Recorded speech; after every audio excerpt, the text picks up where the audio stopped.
Star Wars 7x7 episode 2868. So I'm not going to be spoiling plot details about the business on Cato Nemoidia that makes up the bulk of Mike Chen's new novel, Brotherhood. However, I am going to dive into some things that I think are particularly interesting and worth pursuing, and one of them has to do with the fact that we have now again been teased with a certain story, and I gotta say, I want that story, and I will explain.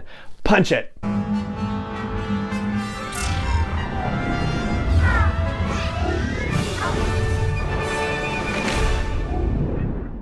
Hey Rebel Rouser, I'm Alan Voivod and this is Star Wars 7x7, your daily dose of Star Wars joy, and thank you so much for joining me for it. So, as I said at the top, we are in spoiler territory, but I'm not spoiling major plot points or anything like that. I'm spoiling, I guess, in this particular case, getting into the depth of character examination for Obi-Wan Kenobi in this particular episode. And the story that they keep teasing that I'm saying, just tell us the story, is the story of Obi-Wan and Satine and their year plus on the run. Now, the thumbnail background for it even happening in the first place is that there was a civil war breaking out between traditional Mandalorians, the warrior Mandalorians, and the new Mandalorians, the pacifists, and Satine had risen to leadership of the new Mandalorians. The traditionalists sent bounty hunters after her, and because at the time the Galactic Republic had treaties in place with the Mandalorians, they sent Qui-Gon Jinn and Obi-Wan Kenobi to help her, and Qui-Gon, in his infinite wisdom, said, well, the only way we can really protect her is to take her off world. And so they disappeared and were on the run for a year or more. And during that time of, intense, close engagement with each other, they started developing feelings for each other, Obi-Wan and Satine did. And I swear to you, I am about to lose my mind because I did go looking for the specific reference, because I know this has been put in a novel or a short story someplace, like the original mention of this, and I cannot seem to find it. Wikipedia is only listing something about a helmet collection for most of the references to this time when they were on the run together. I know I'm missing something else, but yeah, if you happen to know what novel or short story it was mentioned in, then by all means, let me know. But moving on from that, there's a storyline in the Clone Wars, in Season 3, I believe it is, where Obi-Wan and Satine are back together again, and we find out just how deep the attachment is between the two, to the point where Obi-Wan says that if Satine had asked him to leave the Jedi Order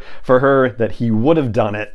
And now it's been brought up again by Mike Chen in Brotherhood and in multiple instances. So one of the things that I mentioned yesterday is the fact that Dexter Jettster, oh, and by the way, Department of Corrections notified me. I said Dexter Jetsetter, and it's Dexter Jettster. So there you go. Sorry about that.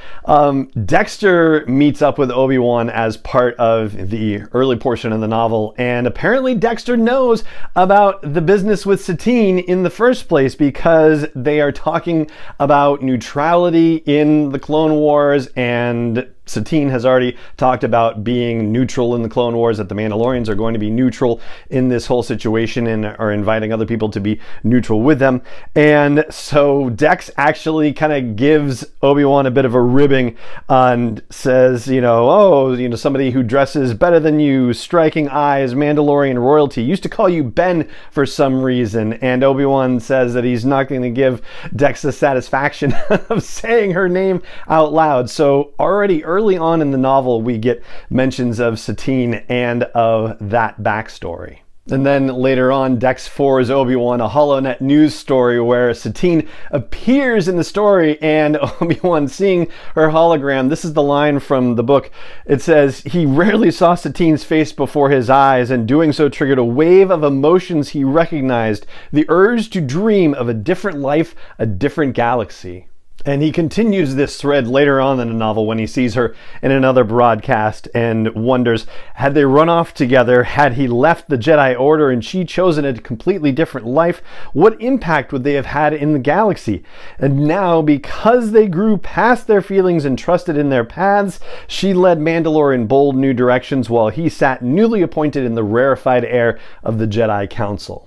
And I find that one to be consistent with the business from season 3 of the Clone Wars, with Obi-Wan saying, if only you'd asked me to leave the Jedi Order, I would have, instead of him just saying, I love you, I'm going to leave the Jedi Order, I want to be with you, right? Like, don't put it on her. And in that statement, you know, the idea of him saying, oh, well, I could have left the Jedi Order and she could have done something different. Who's to say she had to do anything different? There's a moment in there about how even when they were on the run together, she was talking so passionately about her dreams and aspirations and ambitions for a peaceful Mandalore. There's no reason why she would have had to stop doing what she was doing. Like, he was the one in the monastic Jedi Order. He's the only one who couldn't have, you know, been with her because of the rules in his situation. And I find that particularly frustrating about Obi-Wan's character, but I will say that I think Mike Chen is consistent with his portrayal there, as Kenobi has been portrayed in the Clone Wars previously. So yeah, kudos to Mike Chen on that. And I just gotta say, I want that story. I want that story of them on the run. So whoever may be listening at Lucasfilm, at Del Rey, wherever, give us that story, please. I know there are a lot of people, not just me, who would love to get that story.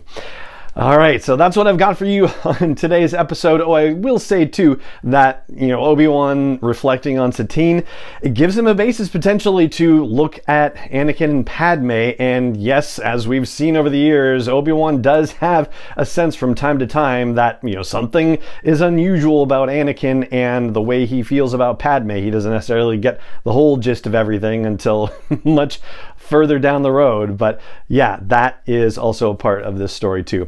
And so that's going to do it for this episode of the podcast. It just remains for me to say thank you so much for joining me for it as always, and may the Force be with you wherever in the world you may be.